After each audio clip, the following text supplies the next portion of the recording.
হুমায়ূন আহমেদের লেখা রোদন ভরা এ বসন্ত। আজ থাকছে গল্পটির চতুর্থ ও শেষ পর্ব। মীরু স্বপ্নটা আবারও দেখেছে, তবে স্বপ্নটা আগের মতো না, একটু মনে হলো বদলেছে।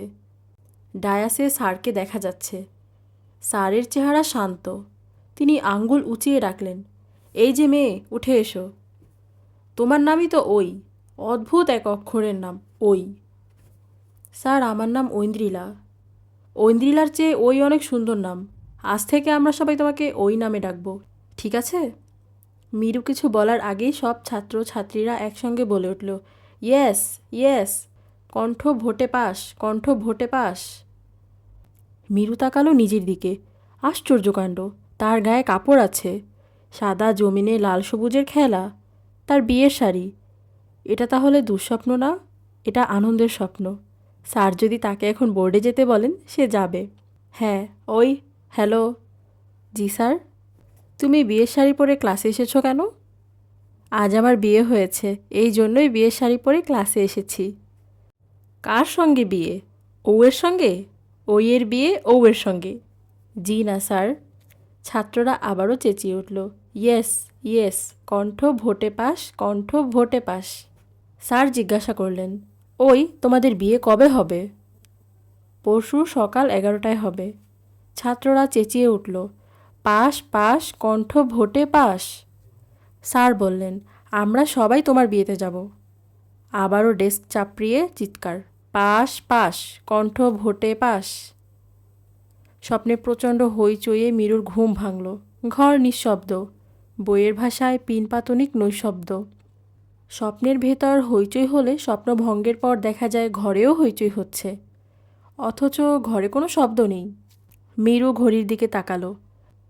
রাত বাজে 8টা। মাথা ধরেছিল বলে সে 2টা প্যারাসিটামল খেয়ে শুয়েছিল। কখন ঘুমিয়ে পড়েছে বুঝতে পারেনি। মাথা ধরা নিয়ে ঘুমিয়ে পড়লে ঘুম ভাঙার পরেও মাথা ধরা থাকে, তার বেলা ব্যতিক্রম হয়েছে। মাথা ধরা নেই, শরীর ফুরফুরে লাগছে। মীরু পাশ ফিরল। সে ঠিক করল, ঘুম ভাঙলেও সে বিছানা থেকে নামবে না। আরও কিছুক্ষণ গড়াগড়ি করবে। নিজের বিছানায় গড়াগড়ি খাওয়ার দিন তার শেষ হয়ে এসেছে। তাকে চলে যেতে হবে অন্য কোথাও। বারাসাত কোথায় নিয়ে তাকে তুলবে কে জানে। আত্মীয় স্বজনের বাসায় নিয়ে তুলবে না, এটা বলে দেওয়া যাচ্ছে। 1-2 দিনের জন্য বন্ধুবান্ধবের বাসায় স্ত্রীকে নিয়ে ওঠা যায়। তারপর মীরুর ব্যাংকে 15,400 টাকা আছে। এই টাকাটা নিয়ে কক্সবাজার চলে যাওয়া যায়। যুগল জীবনের প্রথম কিছুদিন সমুদ্র দেখে কাটানো। সমুদ্র দেখার পর তারা দেখবে পাহাড়, চলে যাবে রাঙামাটি কিংবা বান্দরবান। সমুদ্র এবং পাহাড় দেখার পর যাবে অরণ্যে, সুন্দরবন। সমুদ্র, পর্বত ও অরণ্য, এই 3 জিনিস দেখার পর শুরু হবে যুগল জীবন। মীরু, ঘুমাচ্ছিস? মীরু চোখ মেলল, পাশ ফিরল। জাহেদা বানু ঘরে ঢুকছেন। তিনি মনে হয় দরজা বন্ধ করে কেঁদেছেন, চোখ লাল হয়ে আছে। তিনি মেয়ের পাশে বসলেন। মীরু বলল, কোনো সমস্যা হয়েছে? জাহেদা ক্ষীণ গলায় বলল, রুনি ব্যাগ সুটকেস নিয়ে এসেছিল, তোর বাবা ধমক দিয়ে আবার তাকে ফেরত পাঠিয়েছেন। মেয়েটা হাসি মুখে এসেছিল, কাঁদতে কাঁদতে গেছে। মীরু বলল, জগতের এটাই নিয়ম, হাসতে হাসতে যে আসবে তাকে কাঁদতে কাঁদতে বিদায় নিতে হবে। একবারই শুধু এর ব্যতিক্রম হয়, মানুষ আসেও কাঁদতে কাঁদতে, যায়ও কাঁদতে কাঁদতে। কখন? জন্ম মৃত্যুর সময়। জন্মের সময় কাঁদতে কাঁদতে পৃথিবীতে আসে এবং মৃত্যুর সময়ও কাঁদতে কাঁদতে যায়। জাহেদা বললেন, কথাটা তো সুন্দর। মীরু বিছানায় উঠে বসতে বসতে বলল, আমার একজন ফিলোসফার বন্ধু আছে, এইসব মজার মজার কথা সবই তার কাছ থেকে শেখা। জাহেদা আতঙ্কিত গলায় বললেন, ছেলে বন্ধু না তো? মীরু বলল, তুমি ঠিক ধরেছ, ছেলে বন্ধু, এবং আগামী পরশু সকাল 11টায় তাকে বিয়ে করছি। তুমি যদি ভাবো তোমার সঙ্গে ঠাট্টা করছি তাহলে ভুল করবে। বিয়ে করছিস? হ্যাঁ, বিয়ে করে আমি ফুরুত করে উড়াল দিয়ে চলে যাব। তুমি তখন তোমার অতি প্রিয় স্বামীকে নিয়ে অতি সুখে জীবনযাপন করতে পারবে। দুজনে মুখোমুখি, গভীর দুঃখী দুঃখী, আধারে ঢাকিয়া গেছে আর সব। জাহেদা অবাক হয়ে বলল, তুই সত্যি বিয়ে করছিস? হুম। ছেলেটা কে? বারাসাত নাম। কাজী অফিসে বিয়ে করছিস? কাজী অফিস ছাড়া উপায় কি? তোমরা কি কমিউনিটি সেন্টারে আমার বিয়ে দেবে? জাহেদা কাঁদো কাঁদো গলায় বললেন, আমি আমার 2 মেয়ের কোনো মেয়েকে কি শখ করে বিয়ে দিতে পারবো না? মিরু বলল, সেরকমই তো মনে হচ্ছে। জাহেদা কেঁদে ফেললেন। মিরু মার হাত ধরে বলল, বাবাকে রাজি করাও, বাবাকে গিয়ে বলো মিরু একটা ছেলেকে বিয়ে করতে চাচ্ছে, ছেলে বেকার, হতদরিদ্র। বাবা যদি তাতেই রাজি থাকে তাহলে আমি খুব খুশি মনে বেনারসি শাড়ি পরে বিয়ে করব। বাবাকে বলতে পারবে? জাহেদা কিছু বললেন না, চোখ মুছতে থাকলেন। মিরু বলল, এত মন খারাপ করো না তো মা, যা হবার হবে। কে সারা সারা। এসো আমরা হাসি। ছাদে যাবে? চলো ছাদে যাই। ছাদের ঘুম সোফায় তুমি শুয়ে থাকবে, আমি তোমার চুল টেনে দেব, যাবে? জাহেদা এই প্রশ্নের জবাব না দিয়ে বললেন, বিয়ের পর তুই কী করবি? রুনির মতো বাড়ি ছেড়ে চলে যাবি? মিরু শান্ত গলায় বলল, আমার চলে যাবার জায়গা নেই মা, ওর হাতে একেবারেই টাকা পয়সা নেই। ঘর ভাড়া করে আমাকে নিয়ে থাকার তো প্রশ্নই ওঠে না। আমাকে তোমাদের সঙ্গেই কুমারী মেয়ে সেজে থাকতে হবে। মাঝে মধ্যে স্বামীর সঙ্গে তার মেসে দেখা করতে যায়। এইভাবে কতদিন থাকবি? যতদিন থাকা যায়। মা তুমি কি আমাকে এইভাবে থাকতে দেবে, নাকি বাবার কাছে আমাকে ধরিয়ে দেবে? ধরিয়ে দেব কেন? স্বামীর কাছে ভালো সাজার জন্য ধরিয়ে দেবে। আদর্শ স্ত্রী সাজতে যাবে। তোমার জীবনের লক্ষ্য হলো আদর্শ স্ত্রী হওয়া, আদর্শ মা হওয়া না। আমার সম্বন্ধে তোর এত খারাপ ধারণা? হ্যাঁ মা, তোমার সম্পর্কে আমার খুবই খারাপ ধারণা। রুনিয়া যে গোপনে বিয়ে করেছে সেই খবরটা বাবাকে তুমি দিয়েছ। আমি তোমার কী নাম দিয়েছি শুনতে চাও? আমি তোমার নাম দিয়েছি তালেবান মা। বাবার সব কথায় তুমি তাল দাও বলেই তুমি তালেবান। আমি তালেবান? হ্যাঁ, তুমি তালেবান। বাবা যখন ঘুষ খায় তখন তুমি বলো, অফিসের সবাই ঘুষ খায়, তোর বাবা একা যদি না খায় সে এক ঘরে হয়ে যাবে, তার চাকরি চলে যাবে, চাকরি বাঁচানোর জন্যই তার ঘুষ খাওয়া দরকার। বলনি এমন কথা? জাহেদা ঘর থেকে বের হয়ে গেলেন। মিরু বাথরুমে ঢুকলো, চোখে মুখে পানি দিল, রান্নাঘরে ঢুকে নিজের জন্য এক কাপ চা বানালো। চায়ের কাপে 2 চুমুক দেওয়ার পর আফজাল সাহেব ডাকলেন, মরিয়ম, মরিয়ম। মিরু চায়ের কাপ রেখে উঠে দাঁড়ালো। আফজাল সাহেব আবারও ডাকলেন, মরিয়ম। মিরু বলল, বাবা আমি আসছি, একটা টেলিফোন করে আসছি। টেলিফোন পরে হবে, আগে শুনে যা। এত ব্যস্ত হও না বাবা, আমি আসছি। টেলিফোন করতে 1 মিনিট লাগবে। মিরু টেলিফোনের ডায়াল ঘোরালো। সুলতানা ফুপুকে টেলিফোন করা দরকার। নামাজে দাঁড়িয়ে পড়লে 1-1.5 ঘন্টা তাকে আর পাওয়া যাবে না। হ্যালো ফুপু। হুম। কী ব্যাপার, তুমি এখনও এশার নামাজে দাঁড়াওনি? তুই কি বলবি বলতো, সময় নষ্ট করিস না। আমার জন্য একটা ঘর খালি করে রাখো, আমি আসছি। তুই এমন কি মহারানী যে তোর জন্য ঘর খালি করে রাখতে হবে? তুই আসবি, আমার সঙ্গে ঘুমাবি। নাসির সাহেবের টেলিফোন নাম্বারটা আমাকে একটু দাও তো ফুপু। টেলিফোন করবি? টেলিফোন না করলে নাম্বার নিয়ে কি করব? ঠিক করে বল তো মিরু, ছেলেটাকে তোর পছন্দ হয়েছে না? হ্যাঁ। ওরা কিন্তু নতুন ধনী না, 4 পুরুষের ধনী। ফুপু তুমি টেলিফোন নাম্বারটা দাও, আমার হাতে বেশি সময় নেই, বাবা ডাকছেন। তুই আমার এখানে কখন আসবি? এই ধরো ঘণ্টাখানিক। বাড়িতে কি কোনো সমস্যা হয়েছে? মিরু বলল, আমি যে পরশু সকাল 11টায় গোপনে একজনকে বিয়ে করতে যাচ্ছি, এই খবরটা মাকে বলেছিলাম। আমার ধারণা মা বাবাকে গিয়ে বলেছেন, যে কারণে বাবা ব্যস্ত হয়ে আমাকে তলব করছেন। তুই বাসাতকে বিয়ে করছিস? হুম। নাসেরের টেলিফোন নাম্বার দরকার কেন? সাক্ষী লাগবে না? উনি হবেন আমার দিকের সাক্ষী। আমি জীবনে অনেক মেয়ে দেখেছি, তোর মতো অদ্ভুত মেয়ে দেখিনি। মিরু বলল, বাসাতের সঙ্গে যখন তোমার পরিচয় হবে তখন তুমি বলবে, আমি অনেক অদ্ভুত ছেলে দেখেছি, কিন্তু বাসাতের মতো অদ্ভুত ছেলে দেখিনি। আমিও অদ্ভুত, সেও অদ্ভুত, অদ্ভুতে অদ্ভুতে ধুল পরিমাণ। জাহেদা এসে ঘরে ঢুকলেন। মিরু টেলিফোন নামিয়ে রেখে বলল, মা কিছু বলবে? জাহেদা বললেন, তোর বাবা তোকে ডাকছে, তুই যাচ্ছিস না কেন? মিরু বলল, তুমি কি বাবাকে পরশু সকালে কি ঘটতে যাচ্ছে সেটা বিস্তারিতভাবে বলেছ? জাহেদা চুপ করে রইলেন।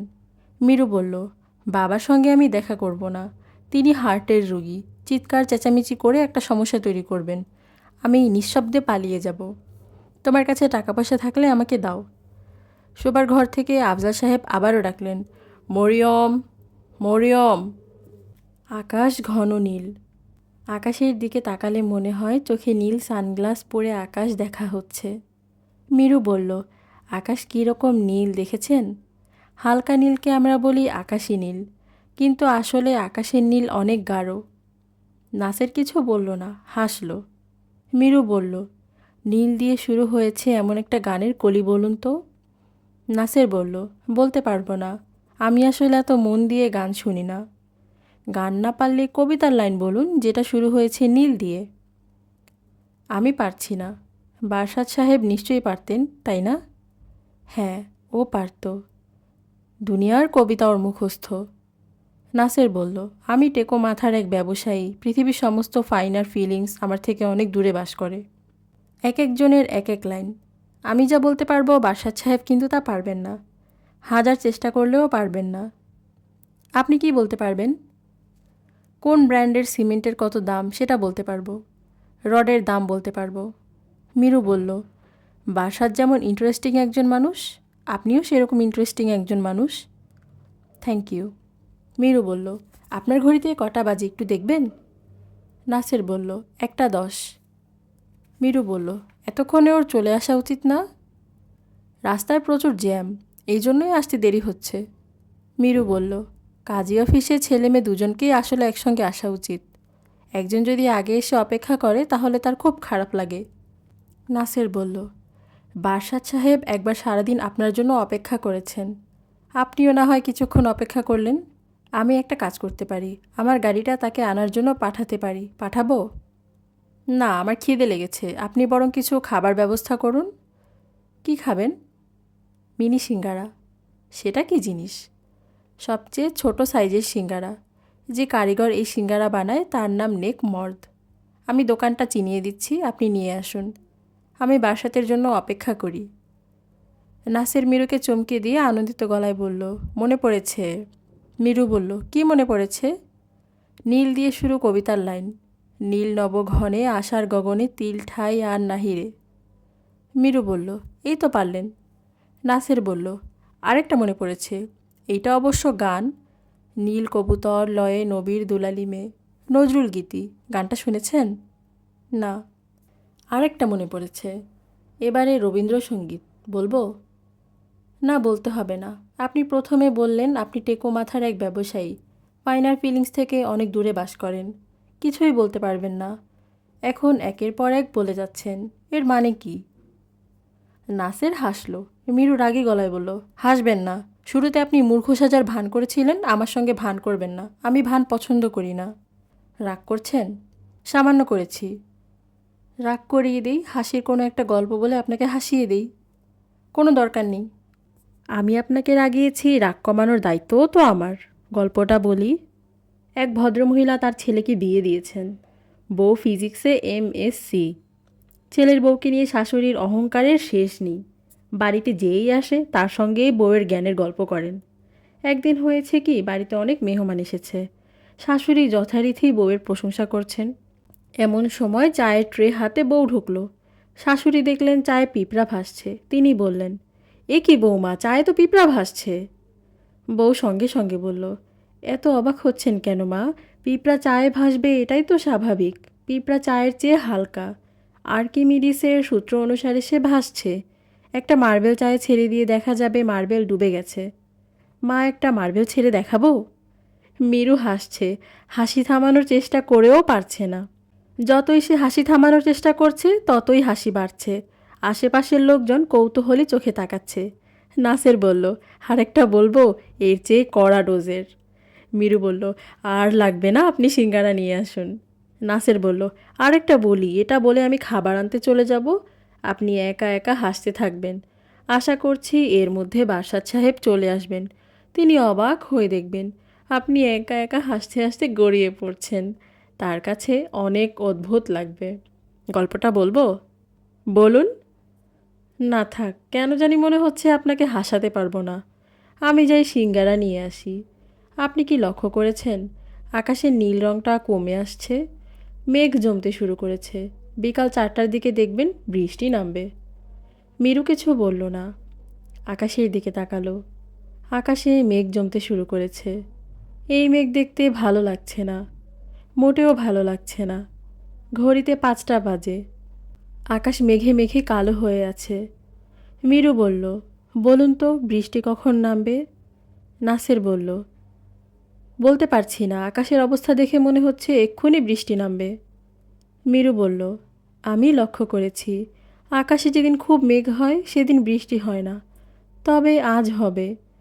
বাতাসে বৃষ্টির গন্ধ চলে এসেছে। নাসের বলল, আর কতক্ষণ অপেক্ষা করতে চান? বৃষ্টি নামা পর্যন্ত অপেক্ষা করব। আমি আপনার সারাটা দিন নষ্ট করলাম, সরি। এক কাজ করুন, আপনি চলে যান, আমার একা অপেক্ষা করতে কোনো সমস্যা নেই।